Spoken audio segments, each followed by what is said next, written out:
शांतपणे बसा आणि बोलू. शांतपणे बोलायला स्कोप कुठे ठेवला यांनी? रणजित,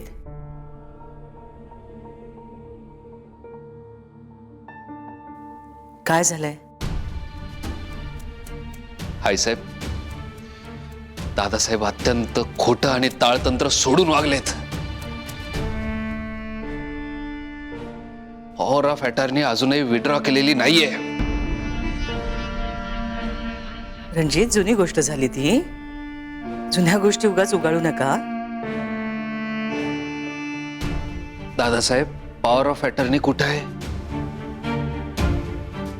रणजित, त्या पॉवर ऑफ अटर्नीचे त्यांनी तुकडे केले आणि आमच्या पायाशी ठेवले, हे तुम्हाला माहित नाहीये का? नाही आहे साहेब, जी फाडली गेली ती कॉपी होती, जशी ही एक.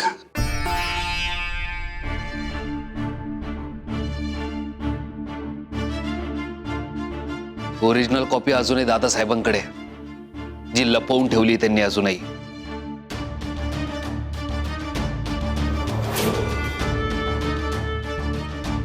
नाही, तुमचा काहीतरी गैरसमज होतोय रणजित. दादासाहेब असं करणं शक्य नाही. नाही आहे साहेब, मी खात्रीपूर्वक सांगतोय. मी कधी खोटं आणि पुराव्याशिवाय बोलत नाही, हे तुम्हालाही माहितीये.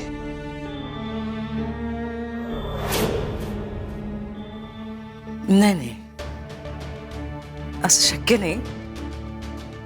तुमचा काहीतरी गैरसमज होतोय. दादासाहेब असं करणं शक्य नाही. मी आत्ताच सरोदे वकिलांकडून आलोय, रीतसर माहिती काढली म्हणून बोलतोय. म्हणून तुम्ही मला ऑफिस जॉईन करू देत नव्हता. दिल्लीला पाठवण्याचा बेत होता, हो ना? रणजितराव मोठे होणार, पण आपण त्यांना मोठं होऊ दिलं पाहिजे. आणि त्यासाठी रणजितरावांनी आंबेगावला फिरण्याचा सुद्धा विचार केला नाही पाहिजे. भावाचे अधिकार मिळवण्याच्या नादात तुम्ही भावाचं नातं, विश्वास गमावून बसाल याची भीती नाही वाटली दादासाहेब? या माणसाने सगळ्यांची फसवणूक केली. तुम्हाला नाही का भीती वाटली रणजित भाऊजी? यांच्याशी नातं गमवायची भीती नाही का वाटली तुम्हाला? कसं बोलता यांच्याशी? आमचे हे शांत बसलेत म्हणून वाटेल ते बोलाल का? तुम्हीच म्हणायचं ना, मला काही मोह नाही, मला मोह नाही. आणि आता यांचाच गळा धरायला निघालाय, आणि ते पण पैशांसाठी.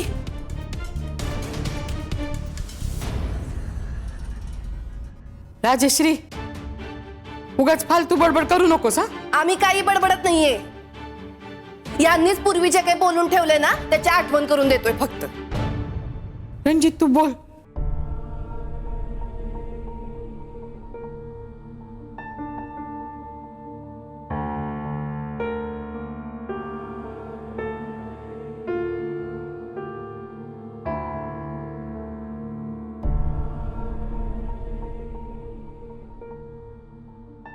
मी तुम्हाला यापूर्वी सांगितलं होतं, त्या वडिलोपार्जित संपत्तीचा अजिबात मोह नाही मला. एका शब्दाने बोलला असताना दादासाहेब सगळ्या इस्टेटीवर पाणी सोडलं असतं. पण नाही, तुम्ही फसवणूक केली माझी. फक्त माझीच नाही, सुजितची, आईसाहेबांची, सगळ्यांची. का केलं दादासाहेब तुम्ही असं?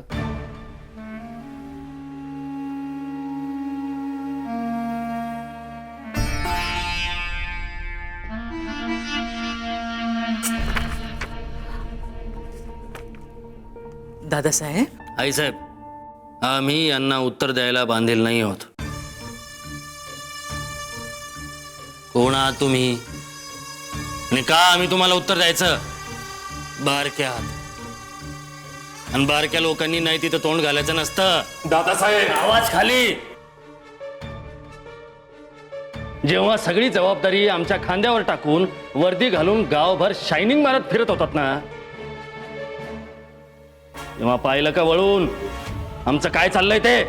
आणि आता वर तोंड करून आम्हाला जाब विचारताय, जेव्हा या फडतूस पोरीशी लग्न करून सगळ्या घरादाराची तुम्ही वाट लावली. दादासाहेब, जीव आवरा.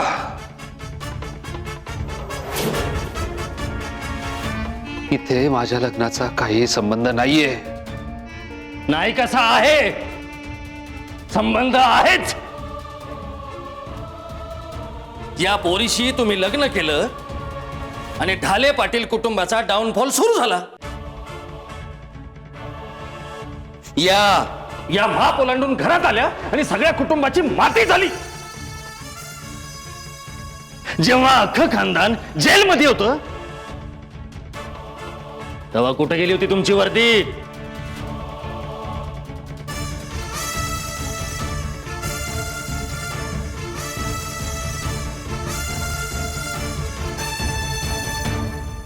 आणि या सगळ्यातून सुटण्यासाठी आम्हाला काय किंमत मोजावी लागली याची कल्पना आहे का? कुठून आलं हे सगळं? आम्ही घाम गाळून काम केलं तेव्हा. एवढं सगळं झाल्यानंतर एक दिवस तुम्ही बॅग भरलीत आणि त्या विभासोबत पुण्याला मजा मारायला निघून गेलात. दादासाहेब, काय चुकीचं बोलतोय आम्ही? इथं तुमचं मन भरलं, तिथून परत आला तिथे वर तोंड करून आम्हाला जाब विचारायला.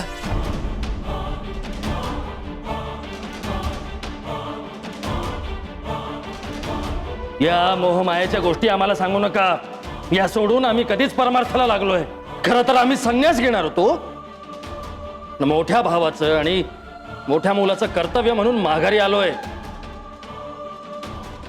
हे फक्त आम्ही आई साहेबांसाठी करतोय आणि तुम्ही आमच्यावर दात खाताय. बस, आई साहेब आमचं ठरलं. आम्ही आमचा मार्ग निवडलाय. आम्ही जातो ऋषिकेशला परत.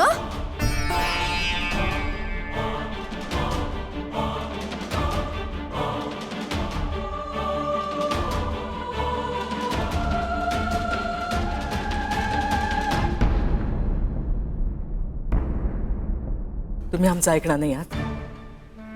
जोपर्यंत रणजितराव आमची पाय धरून माफी मागत नाही तोपर्यंत आम्ही आमचा शब्द मागे घेणार नाही. दादासाहेब सांगा ना.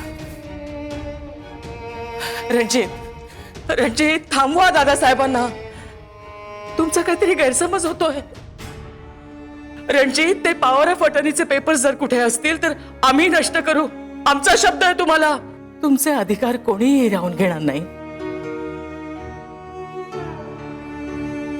अधिकाराचा प्रश्न नव्हता आई साहेब, प्रश्न होता विश्वासाचा. विश्वासाने सह्या केल्या होत्या मी.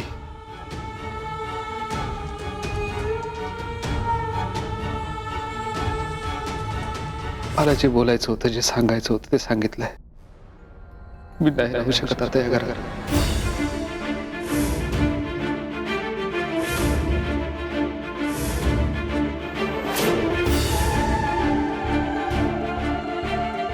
इथून पुढे ढाले पाटील घराण्याशी रणजित ढाले पाटलाचा संबंध काय आमचा संपला.